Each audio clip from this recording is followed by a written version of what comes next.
No Brasil, são alarmantes os números de mortes de colaboradores no exercício de suas funções. Dentre os países do G20, o Brasil é o segundo com maior número de mortes ocasionadas por acidentes no trabalho. Em 2020, foram mais de 46 mil acidentes de trabalho. Cerca de 289 mil pessoas recorreram ao auxílio-doença e se afastaram do emprego, em função de alguma doença física ou mental, como depressão, estresse e outros. Mas como manter em dia a saúde e a segurança no trabalho? Veja agora aqui no Papo Médico.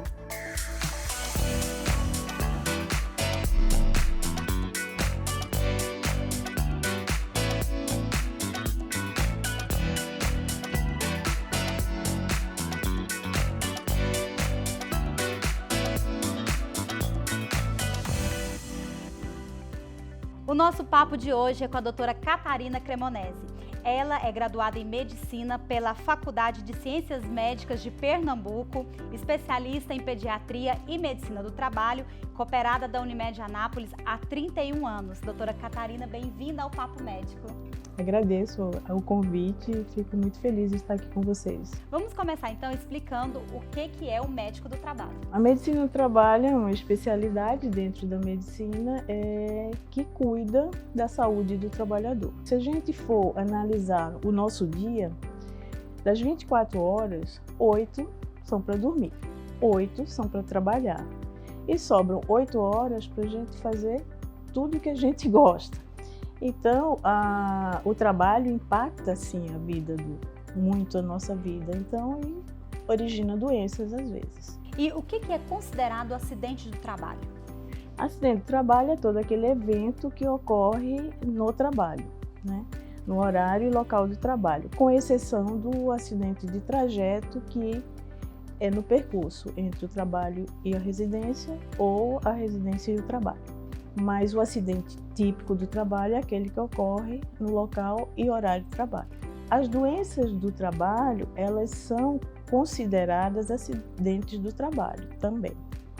Mas para que isso aconteça, elas têm que ser comprovadamente adquiridas pelo trabalho. Cita pra gente alguns exemplos de acidente do trabalho. Quedas, né? Choques.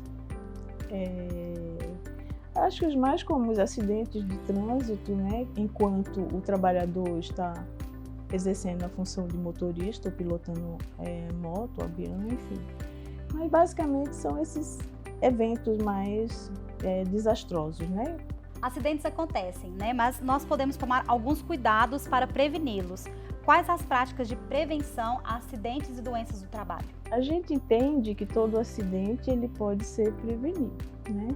Ou basicamente todos, né? E eles ocorrem ou por um ato inseguro do trabalhador ou por uma condição insegura do local de trabalho. As duas vertentes você pode trabalhar com medidas prevencionistas, né? Tanto a conscientização do trabalhador em relação àquele ofício que ele está executando, para que ele tome todas as medidas com a orientação da empresa, do serviço de segurança do trabalho, para que ele não se acidente.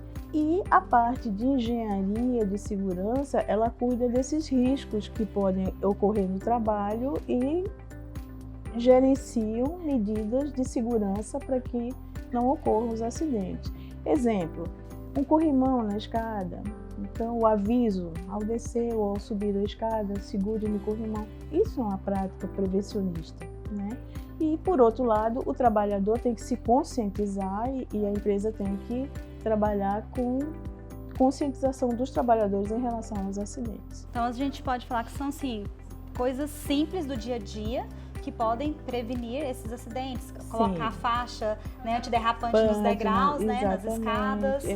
Usar o cinto trava-quedas quando vai trabalhar em altura. Então, são muitas as medidas, os programas em geral são enormes, com muitas orientações. Agora, cabe às duas partes atuarem juntas para que não ocorra o acidente. A senhora falando dos programas aí em relação à prevenção, né, e segurança do trabalho, fala pra gente sobre a classificação dos riscos ocupacionais. Hoje os riscos, eles são os riscos físicos, né, tipo ruídos, eletricidade, radiações. Aí tem os químicos, são os produtos químicos utilizados nos processos produtivos, os biológicos, que estão mais ligados aos estabelecimentos de saúde, à limpeza urbana, e tem os riscos ergonômicos, né, que são aqueles que estão vinculados muito à organização do trabalho. Doutora, nós temos aqui a participação do público do Papo Médico e a pergunta é: como é feita a avaliação para enquadramento de PCD, pessoas com deficiência na empresa? Tem umas normas, né, da Previdência para que você possa fazer o enquadramento. Então, basicamente, são as deficiências físicas comprovadas, né? Então, pode ser uma paralisia, uma hemiplegia, uma amputação. Então, essas são, vamos dizer, deficiências físicas. Tem a deficiência visual, que é a cegueira, atualmente a visão monocular também. Tem a deficiência auditiva, a surdez. A partir de um certo patamar de perda, ela pode ser enquadrada. Bom, e dentro da deficiência mental entra também as síndromes, tipo a síndrome de Down, autismo e outras. Outra coisa importante é que, além também o próprio INSS pode, quando ele emite um certificado de reabilitação, aquele certificado pode ser incluído como um PCD, o portador de deficiência. Em sua opinião, qual é o papel dos colaboradores na promoção de um ambiente de trabalho seguro e saudável? A conscientização, né? Eu acho que ninguém quer se acidentar e gerar um dano para si. Então, essas coisas, esses acidentes ocorrem porque, às vezes, a condição é realmente insegura.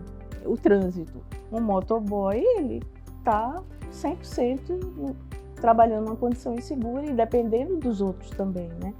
Agora, é importante que o colaborador ele haja com toda a segurança para se preservar. Eu penso assim, os dois lados, você tem que trabalhar os dois lados, não adianta um só. Então, e falando do lado da empresa, quais os principais desafios que as empresas enfrentam hoje para implementar medidas de segurança no trabalho?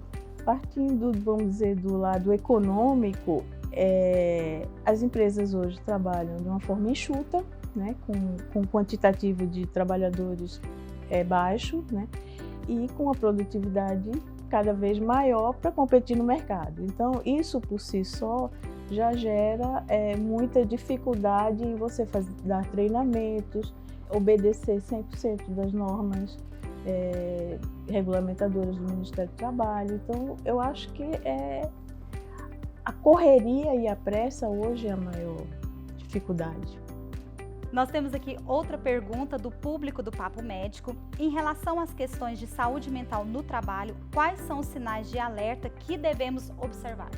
Olha, na minha experiência hoje, o que a gente mais vê são as crises de ansiedade. Então, elas são recorrentes. Então, eu, enquanto médica do trabalho, quando me deparo com esse tipo de quadro, eu tento conversar com o gestor, tentar afastar a pessoa por uns dias para ela se recuperar, indicar os tratamentos.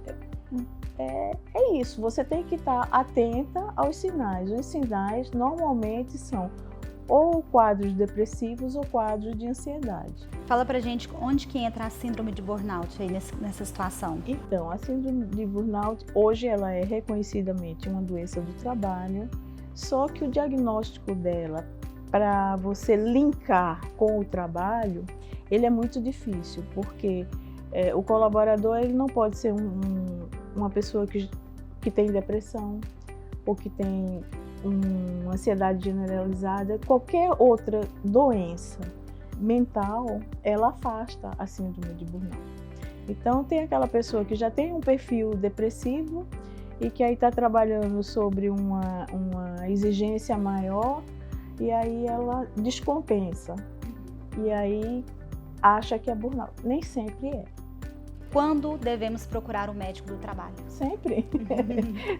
Sempre que você achar que tem alguma coisa errada com você, eu acho que o ambulatório da empresa é o local ideal para você conversar, ver, olha, isso que eu estou sentindo é normal, não é?